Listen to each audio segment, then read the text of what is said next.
and how are you feeling? Welcome to Season 2, Episode 4 of Coaching from Not a Blue Tree with me, Gary Burns. And this episode is all about outcomes and looking beyond the very limited notions of success and failure. So when I talk about outcomes here, I'm talking about what you achieve when you reach that point, when you look at whether you've actually got what you set out to get. When you made that plan, when you set that goal, have you achieved what you set out to achieve, or do you have something else? And this is a really important thing to think about because it goes down to the crux of why we make plans, why we set goals in the first place. And if you've looked at earlier episodes on this podcast, I talk at length about how to create those well-formed plans, those well-formed goals, in a way that gives very clear instructions to your unconscious mind and sets out what you want to achieve in very specific terms so that when the time comes, when you reach that date, when you're going to say, yes, I've done it, or no, I haven't, you've got something very precise to measure against. So as I've said many, many times, there are no ifs, no buts, no maybes. It's a very clear, yes, I have it, or no, I don't. And if we don't do that, we just end up drifting. We just drift along, drifting through life, maybe achieving what we want, maybe not. Whereas by setting these well-formed goals, by making these plans in this very specific way, we give ourselves an opportunity to I guess, reach those marker points, those times that we have set to say, yes, we're where we want to be. So let's think about this a little more closely. When we make a plan, when we set a goal, one of the things to do it is in a way that it is unambiguous when we get there, when we reach that point of establishing. And that's really important because it focuses the mind, it focuses the unconscious mind, and it creates that progress, or potentially can create that progress if we do the work towards that point where we want to be. And that's really what it's all about. And again, I've talked in previous podcasts about some people just seem to drift through life and get exactly what they want and make it all happen. And if that's you, very seriously, carry on doing what you're doing because it clearly works for you. And I think most of us have a mixture of sometimes we drift along and things work out okay, and that's absolutely great. There are times, though, when that is not always the case. And so by making the plans, by setting the goals, we give ourselves that direction, that purpose, which we so very much need. Where I think we come unstuck, and I think one of the reasons that people are sometimes reluctant to make those plans, to set those goals, is because we get to a point where it's an absolute. We have it or we don't.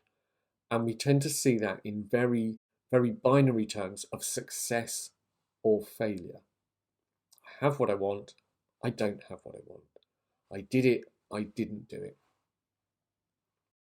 And while from a setting perspective, that's really important. And from a measurability perspective, that's very important. I think we need to look beyond those binary outcomes. So, let me explain. If you make a plan, if you set a goal, and you get exactly what you want, and you are delighted by that, that is great. That's what it's all about. And equally, if you set a goal, if you make a plan and end up with something other than what you want, that can be very disappointing. And that too is okay. And yet there are an infinite number of possibilities in between. Just to give you an example, you can make a plan and you can end up somewhat disappointed with what you get.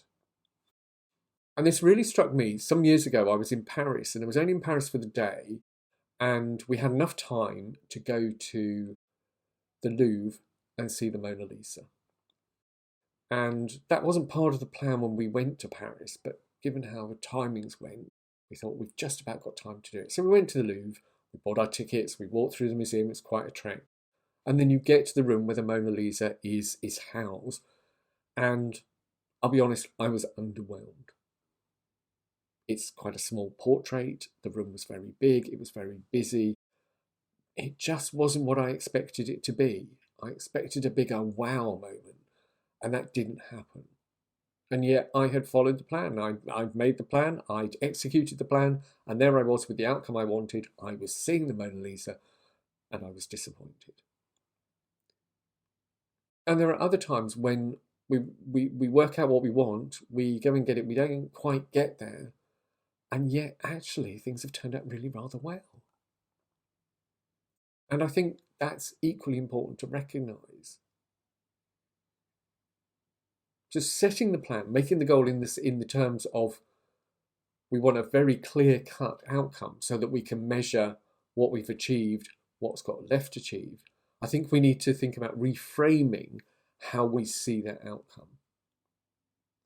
And the other thing in all of that is that there's, I think, a really crucial step that we often miss out on. Now, all the work that I do is underpinned by neurolinguistic programming, by NLP. And one of the presuppositions of NLP is there is no failure, only feedback. And this becomes particularly relevant when you're talking about whether you've achieved your goals or whether you've got something else. Because if you end up with something else, is that failure, or is it simply feedback that you perhaps need to adjust your course, think about doing things a little bit differently, so you do end up with what you want? And that's all well and good. I always think, though, that if this was me and I put my energy into something and a lot of time and a lot of effort into something, and then it doesn't turn out quite how I wanted it to turn out, and someone says to me in that moment, "Oh, come on, Gary, there's no such thing as failure, only feedback," I think I might want to punch them on the nose. In that moment, I think it's okay to feel disappointed. I think it's okay to feel a bit frustrated. I think it's okay to feel what you feel in that moment. And I would encourage people to embrace those feelings. So when you get to that point, whether you're deciding whether you've achieved what you wanted or whether you've got something else, I think it's really important to recognize and acknowledge and experience the emotions. And then take the important next step.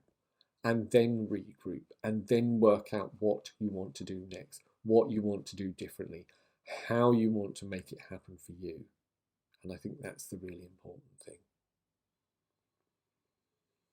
So just think about how to do this. So you set your plans, you make your goals, as I've explained in other podcasts, in previous episodes of this series in particular, and you do the work.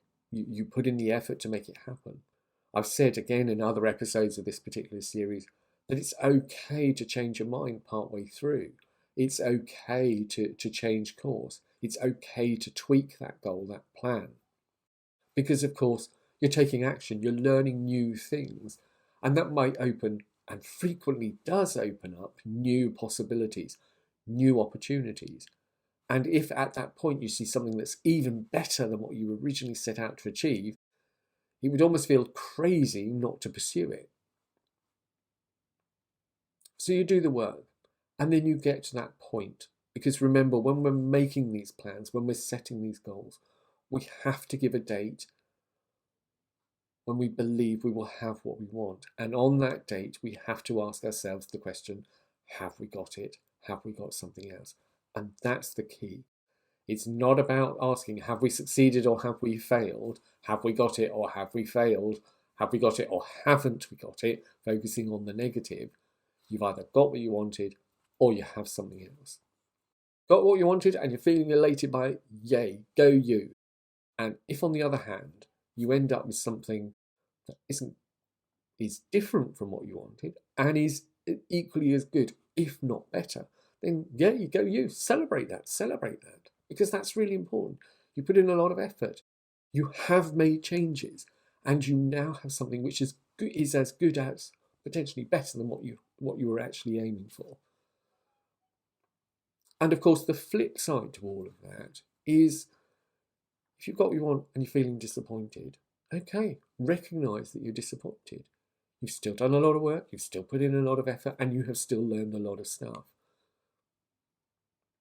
And once the emotion has passed, You can then adjust your plans, do things differently, celebrate what you do have. What have you learned along the way? What experiences have you had? Just as if you end up with something which is different from what you wanted, because you may have made huge gains. And I was struck, I knew someone once who had put in a lot of training and a lot of effort to run a marathon. And they'd come in something like, and I think it was about 10, 15 minutes over the time they wanted to do, and which they thought was going to be a good result. And when I was talking to them afterwards, a few days later, they were still sort of disappointed. And wanted to give them a slap around the head, because they were so much fitter, they'd made new friendships, they sort of made some really significant lifestyle changes, and here they were bemoaning their time. And I said, and this was someone I knew well enough to be able to say, come on a minute, you've made all these changes and you're still feeling, I think it's 1% of the population runs a marathon. You're in the 1% club. And eventually this sort of friend, oh, well, yeah, you make a good point. And then they carried on with the exercise. They carried on with the running. And a couple of years later, they did run a marathon under the time they wanted. And that was amazing for them. But again, they did eventually recognise that there was an awful lot that they had achieved, despite not actually making the time they set out to achieve in that marathon. As you make your plans, as you think about the future, as you set your goals, put in the work. Make it happen. Do it in the way that I've talked about in multiple episodes of this podcast. Be specific. Be precise. However, accept that you may end up with something which is different from what you set out to achieve. You may achieve what you set out to achieve, and you may not feel delighted. You may feel something else. And similarly, you may get something very different and be delighted. You may get a whole range of emotions in between, and your outcomes may be far from clear cut. There may be a lot of stuff that you've achieved, a lot of things you've gained, and yet you may feel that, you're still not where you want to be, and that's okay. Experience the emotion, because the crucial thing then is what you do next. If you sit back and moan and think, well, it wasn't really worth it, or why bother, then, pack up your stuff, get back into your comfort zone and stay there. And eventually your comfort zone will turn into the rust zone. If, however, you can learn from whatever outcome you get, reevaluate, recognise how that makes you feel, and then work out what you need to do differently. That, for me, is the absolute route to success. So, you now know what you need to do. You've got all this information, perhaps a slightly different way of looking at goals and plans and what you end up with. And that's okay. And it's okay to feel what you feel. It's okay to learn what you learn. It's okay to experience what you experience. And if now you feel motivated to address your plans and goals, to get out there and make it happen, do so. If you're still not sure and want to talk about it, well, book a free initial consultation on my website, notabluetree.com, and then take the next step. Because you know that you can do it, don't you?